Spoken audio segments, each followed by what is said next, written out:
অন্তর্বর্তী সরকারের বৈধতা নিয়ে লিভ টু আপিলের শুনানি শেষ। বৃহস্পতিবার আদেশ দেবে আপিল বিভাগ। আইনজীবীদের যুক্তি, জনগণের আস্থায় সরকারের সর্বোচ্চ বৈধতা। কড়া নিরাপত্তায় আন্তর্জাতিক অপরাধ ট্রাইব্যুনালে হাজির গুম খুনের মামলায় 10 সেনা কর্মকর্তা। শেখ হাসিনা সহ 17 জনের বিরুদ্ধে অভিযোগ গঠনের শুনানিও হতে পারে আজ। বেগম খালেদা জিয়ার চিকিৎসায় যুক্তরাজ্য থেকে আসা 4 সদস্যের বিশেষজ্ঞ মেডিকেল টিম এখন ঢাকায়। চলছে অবস্থা পর্যালোচনা ও উন্নত চিকিৎসার পরিকল্পনা। জাতীয় নিরাপত্তার উদ্বেগ দেখিয়ে ইউরোপের বাইরে থাকা 19 দেশের সব অভিবাসন আবেদন স্থগিত করল ট্রাম্প প্রশাসন। এবং বাংলাদেশে 200 ছক্কার মাইলফলক স্পর্শ, টি-20তে নতুন উচ্চতায় দেশ।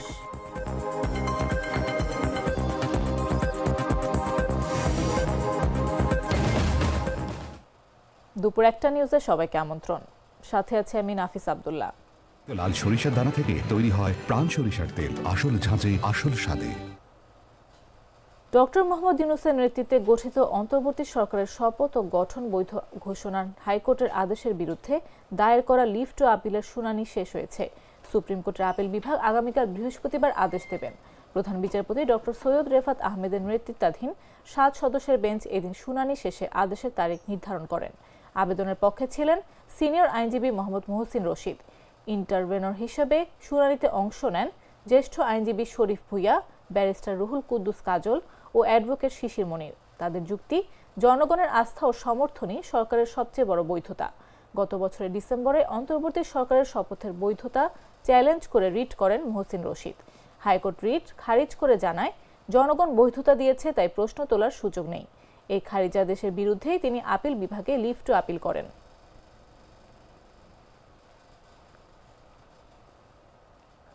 গুম খুন সহ মানবতা বিরোধী অপরাধের এক মামলায় 10 সেনা কর্মকর্তাকে কড়া নিরাপত্তায় আন্তর্জাতিক অপরাধ ট্রাইব্যুনালে হাজির করা হয়েছে। সকাল 10:15টার পর ঢাকা ক্যান্টনমেন্টের বিশেষ কারাগার থেকে প্রিজন ভ্যানে করে তাদের আনা হয়।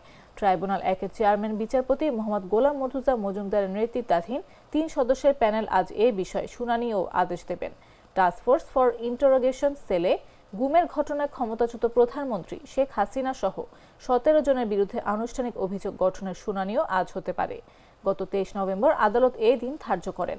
কারাগারে থাকা সেনা কর্মকর্তাদের মধ্যে রয়েছেন colonel AK Majad, colonel Abdullah Al Momen, lieutenant colonel Mashiur Rahman, brigadier general Kamrul Hasan সহ মোট 10 জন কর্মকর্তা।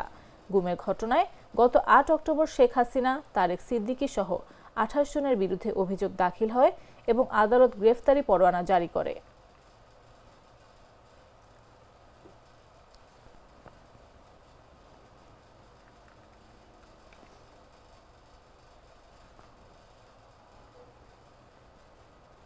বিএনপি চেয়ারপারসন ও সাবেক প্রধানমন্ত্রী বেগম খালেদা জিয়ার চিকিৎসার জন্য যুক্তরাজ্য থেকে আসা 4 সদস্যের একটি বিশেষজ্ঞ মেডিকেল টিম ঢাকায় পৌঁছেছে।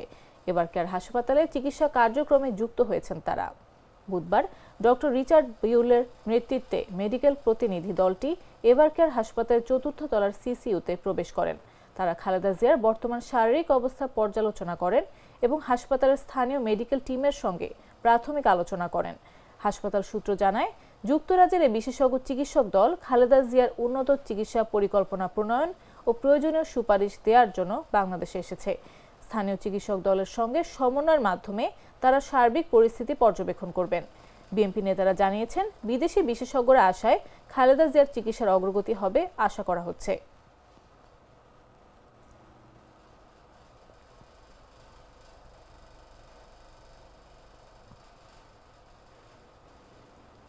সরকারি মাধ্যমিক বিদ্যালয়ের সহকারী শিক্ষকরা তাদের কর্মবিরতি সাময়িকভাবে স্থগিত করেছেন। 5 মাস শেষের এক বিজ্ঞপ্তিতে জানানো হয়, শিক্ষার্থীদের স্বার্থ বিবেচনায় নিয়ে বার্ষিক পরীক্ষা গ্রহণের সিদ্ধান্ত নেওয়া হয়েছে। ফলে বুধবার থেকে সহকারী শিক্ষকরা পরীক্ষার কার্যক্রমে অংশ নেবেন। বিজ্ঞপ্তিতে বলা হয়, পরীক্ষার অনিশ্চয়তায় শিক্ষার্থী ও অভিভাবকের মানসিক চাপ বেড়ে যাওয়ায় দায়িত্ববোধ থেকে ক্লাস ও পরীক্ষায় ফেরার সিদ্ধান্ত নেওয়া হয়েছে। শিক্ষার্থীদের ভবিষ্যৎ সুরক্ষাই সবচেয়ে বড় দায়িত্ব, এই মন্তব্য করে 3 ডিসেম্বর থেকে বার্ষিক পরীক্ষা সুষ্ঠুভাবে সম্পন্ন করতে সংশ্লিষ্ট সবার সহযোগিতা চাওয়া হয়। এছাড়াও ন্যায্য দাবি দেওয়া দ্রুত সমাধানের জন্য সরকারের প্রতি আহ্বান জানানো হয়েছে।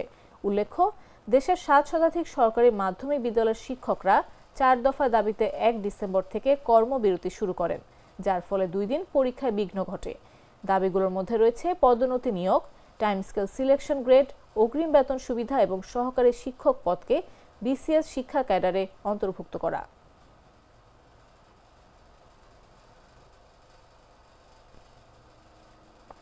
গ্লিটারের টুইন লেমন ও অ্যান্টিব্যাকটেরিয়াল ফর্মুলা বাসনকে চকচকে জীবাণুমুক্ত করে আমাদের দেয় গ্লিটার গ্যারান্টি। শরীয়তপুর সদর হাসপাতালের হিমাগারে দীর্ঘদিন ধরে পড়ে থাকা রাজন নামের এক ভারতীয় নাগরিকের মরদেহ অবশেষে সৎকার করেছে কারা কর্তৃপক্ষ। বুধবার সকালে পৌরসভার মনোহর বাজার শ্মশান ঘাটে মরদেহটি সৎকার করা হয়। প্রায় 7 মাস ধরে মরদেহটি সদর হাসপাতালের হিমাগারে রাখা হয়েছিল। রাজন ভারতের দিল্লি প্রদেশের দিলীপের ছেলে, তবে তার জেলার নাম জানা যায়নি। শরীয়তপুর কারা কর্তৃপক্ষ জানায়, রাজনকে 2022 সালের আগস্টের 25 তারিখে জেলার জাজিরা উপজেলার পদ্মা সেতু দক্ষিণ থানা এলাকা থেকে আটক করা হয়। এ ঘটনায় তার বিরুদ্ধে অনুপ্রবেশের দায়ে মামলা হলে 2023 সালের 19 নভেম্বর 1 বছরের সশ্রম কারাদণ্ড দেন আদালত।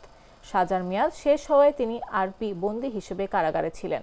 গত 18 মে তিনি অসুস্থ হয়ে পড়লে সদর হাসপাতালে পাঠানো হয়। পরবর্তীতে জরুরি বিভাগের কর্তব্যরত চিকিৎসক পরীক্ষা নিরীক্ষা শেষে তাকে মৃত ঘোষণা করেন। এরপর থেকেই তার মরদেহ সদর হাসপাতালের হিমাগারে রাখা হয়েছিল। পরে স্বরাষ্ট্র মন্ত্রণালয়ের মাধ্যমে মরদেহটি সৎকারের সিদ্ধান্ত নেওয়া হয়।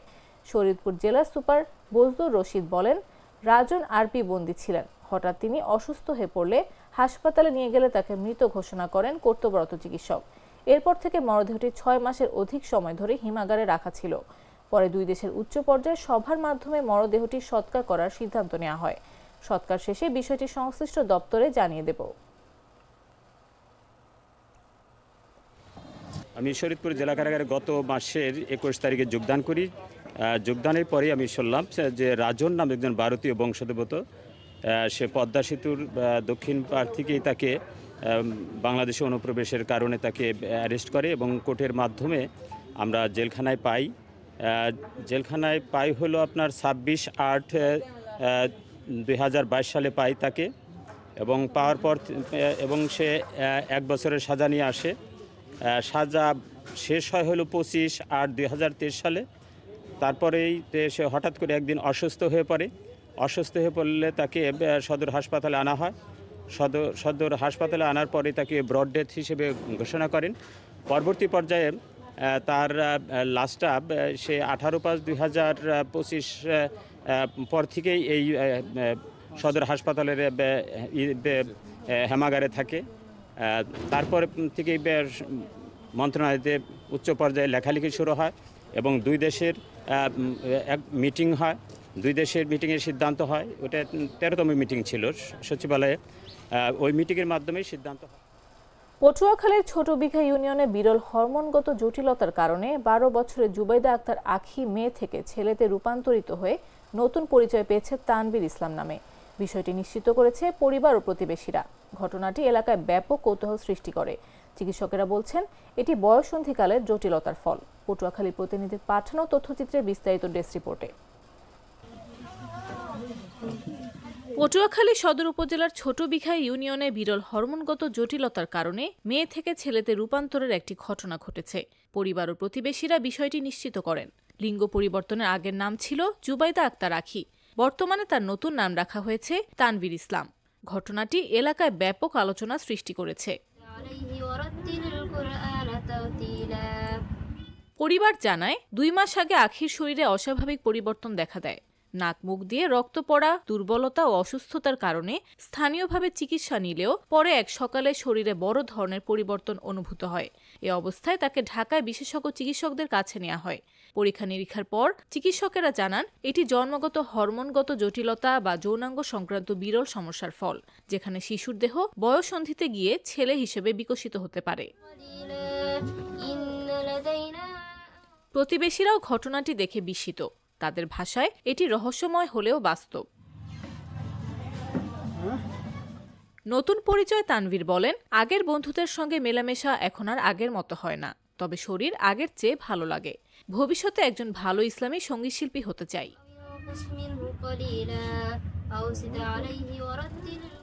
এ বিষয়ে civil surgeon doctor Mohammad Khaledur Rahman Mia বলেন, এ ধরনের পরিবর্তন হরমোন ও ক্রোমোজোমগত সমস্যার ফল।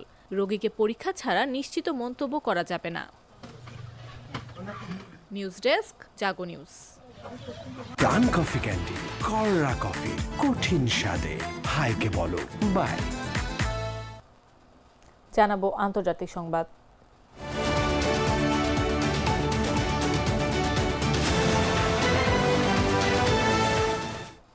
ট্রাম্প প্রশাসন ইউরোপের বাইরে থাকা ১৯ দেশের সব ধরনের অভিবাসন আবেদন অস্থায়ীভাবে স্থগিত করেছে। জাতীয় নিরাপত্তা ও জননিরাপত্তা উদ্বেগের কারণ দেখিয়ে এই সিদ্ধান্ত নেওয়া হয়। সংশ্লিষ্ট ১৯ দেশ আগেই ভ্রমণ নিষেধাজ্ঞার আওতায় ছিল, ফলে অভিবাসন প্রক্রিয়ায় এটি আরও কঠোর বিধিনিষেধ যোগ করল, যা ট্রাম্পের রাজনৈতিক প্রতিশ্রুতির অংশ। তালিকায় রয়েছে Afghanistan, Somalia, Myanmar, Iran, Libya, Sudan, Yemen সহ মোট ১৯ দেশ।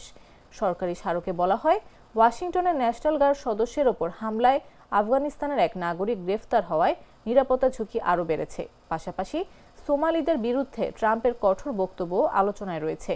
দ্বিতীয়বার ক্ষমতায় ফেরার পর ট্রাম্প অভিবাসন আইন প্রয়োগে আরও আক্রমণাত্মক হয়েছেন।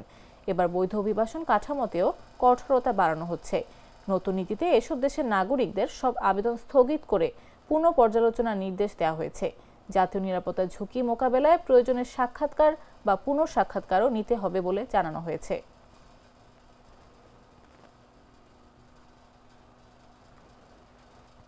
এবারে খেলার খবর।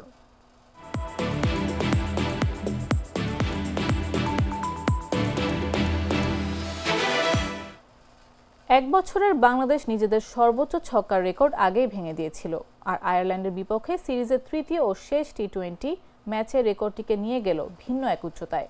প্রথমবারের মতো এক পঞ্জিকা বর্ষে ২০০ বা তার বেশি ছক্কা হাঁকানোর কৃতিত্ব অর্জন করেছে বাংলাদেশ। পূর্বে বাংলাদেশের এক পঞ্জিকা বর্ষে সর্বোচ্চ ছক্কা ছিল ১২২টি ২০২৪ সালে। চলতি বছর যা কিনা ২০৬টি। ৩০ টি-20 ম্যাচে ২০০-র বেশি ছক্কা হাঁকালো বাংলাদেশের ব্যাটাররা। বাংলাদেশের মোট ১৮ ব্যাটার ছক্কা মেরেছেন এই বছর। টপ অর্ডারের ৪ ব্যাটার তানজিদ হাসান তামিম, লিটন কুমার দাস, পারভেজ হোসেন ইমন ও সাইফ হাসানের ব্যাট থেকে এসেছে ১২৭টি ছক্কা। তবে এককভাবে সবচেয়ে বেশি ৪১ ছক্কা এসেছে ওপেনার তানজিদ তামিমের ব্যাট থেকে, যা এক বছরে বাংলাদেশের হয়ে কোনো ব্যাটারের সর্বোচ্চ ছক্কার রেকর্ড। ৩৪ ছক্কা মেরে দ্বিতীয় অবস্থানে opener Parvez Hossain Emon. Asia cup থেকে নিজেকে নতুন করে চেনানো সাইফ মেরেছেন ২৯ ছক্কা। ২৩টি মেরেছেন এই সংস্করণের অধিনায়ক লিটন। জাকের আলীর ব্যাট থেকে এসেছে ১৯টি ছক্কা। এর বাইরে 10টির বেশি ছক্কা মেরেছেন শুধু তাওহিদ হৃদয়। তার নামের পাশে ছক্কা 14টি। চলমান বছর অতিরিক্ত ছাড়া ৪,২২৯ রান এসেছে বাংলাদেশের বোর্ডে, যার ২৯% ছক্কা থেকে।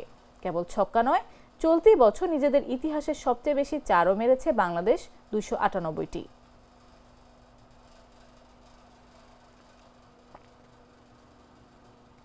সংবাদ শেষ করার আগে শিরোনামগুলো জানিয়ে দিচ্ছি আরও একবার।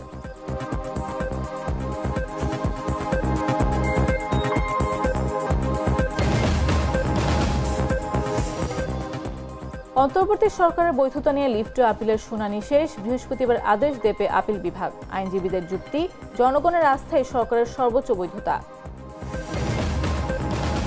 কড়া নিরাপত্তায় আন্তর্জাতিক অপরাধ ট্রাইব্যুনালে হাজির। গুম খুনের মামলায় 10 সেনা কর্মকর্তা, শেখ হাসিনা সহ 17 জনের বিরুদ্ধে অভিযোগ গঠনের শুনানিও হতে পারে আজ। বেগম খালেদা জিয়ার চিকিৎসায় যুক্তরাজ্য থেকে আসা 4 সদস্যের বিশেষজ্ঞ মেডিকেল টিম এখন ঢাকায়। চলছে অবস্থা পর্যালোচনা, উন্নত চিকিৎসার পরিকল্পনা। জাতীয় নিরাপত্তার উদ্বেগ দেখিয়ে ইউরোপের বাইরে থাকা 19 দেশের সব অভিবাসন আবেদন স্থগিত করল ট্রাম্প প্রশাসন। এবং বাংলাদেশের 200 ছক্কার মাইলফলক স্পর্শ, টি-20তে নতুন উচ্চতায় দেশ।